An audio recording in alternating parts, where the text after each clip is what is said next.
क्या हो अगर आपके पास एक ऐसा रत्न आ जाए जो हर दिन बिना रुके, बिना थके आपको सोना देता रहे। न नौकरी की जरूरत, न बिजनेस की टेंशन, न भविष्य की चिंता, हर दिन बस सोना ही सोना। आप क्या करेंगे? क्या आप उसे संभाल कर रखेंगे या फिर उसे छोड़ देंगे? लेकिन द्वापर युग में भगवान कृष्ण के पास ऐसा ही एक अवसर आया था और उन्होंने उसे अपने पास रखने से इनकार कर दिया। क्यों? क्या कृष्ण को धन की जरूरत नहीं थी या वो हमें धन के बारे में कोई गहरा सत्य सिखाना चाहते थे? ये कहानी है स्यमंतक मणि की, एक ऐसा रत्न जो हर दिन अनंत सोना उत्पन्न करता था। और ये कहानी आपकी सोच, आपके पैसे और आपके जीवन को हमेशा के लिए बदल सकती है। द्वारका नगरी, जहां हर तरफ समृद्धि थी, शांति थी और भगवान कृष्ण का शासन था, उसी द्वारका में एक व्यक्ति रहता था, सत्राजित। सत्राजित सूर्यदेव का परम भक्त था। उसकी भक्ति से प्रसन्न होकर सूर्यदेव ने उसे एक दिव्य रत्न दिया, स्यमंतक मणि। ये कोई साधारण रत्न नहीं था। शास्त्रों के अनुसार ये मणि हर दिन 8 भार लगभग 170 किलो सोना उत्पन्न करती थी। सोचिए, हर दिन 170 किलो सोना। ना मेहनत, ना संघर्ष, बस एक रत्न और अनंत धन। लेकिन इस मणि के साथ एक शर्त भी थी। ये मणि केवल उसी व्यक्ति के पास सुरक्षित रह सकती थी जो सच्चा, ईमानदार और धर्म का पालन करने वाला हो।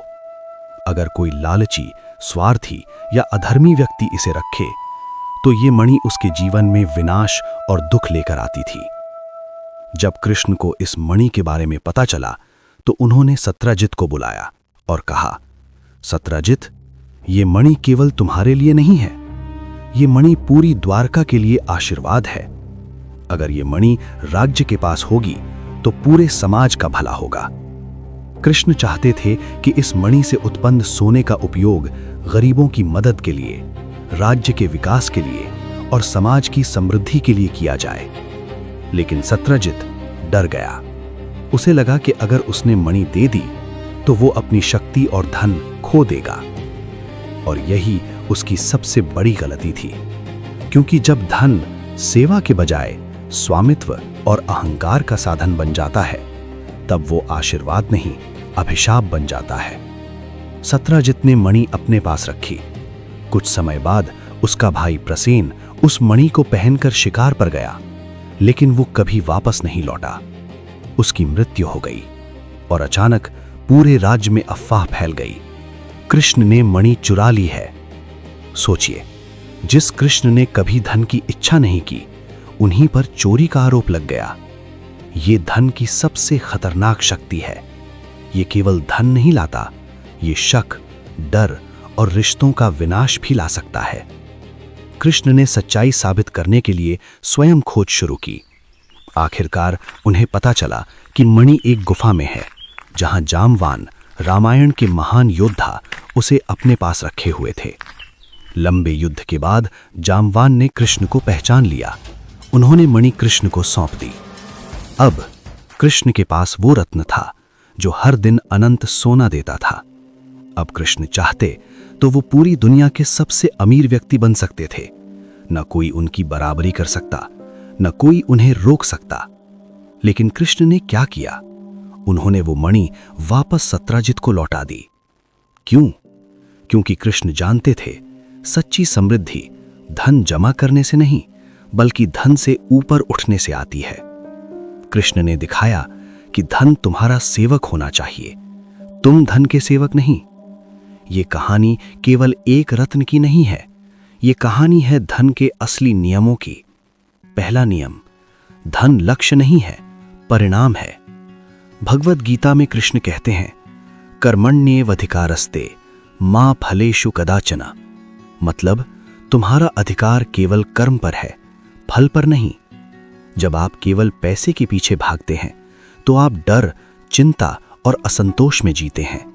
लेकिन जब आप अपने कर्म, अपनी स्किल्स और अपनी वैल्यू पर ध्यान देते हैं तो धन अपने आप आपके पास आता है।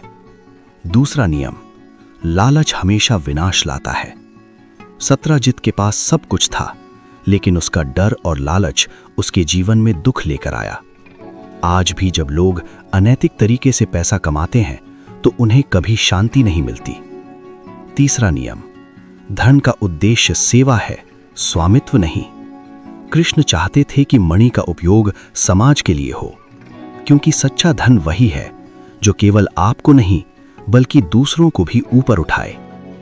चौथा नियम, आपकी वैल्यू आपके धन से ज्यादा महत्वपूर्ण है। कृष्ण जानते थे अगर वो मणि रख भी लें तो भी उनकी वैल्यू नहीं बढ़ेगी, क्योंकि उनकी असली शक्ति उनका चरित्र, उनका ज्ञान और उनका धर्म था। धन केवल एक टूल है, आपकी आइडेंटिटी नहीं।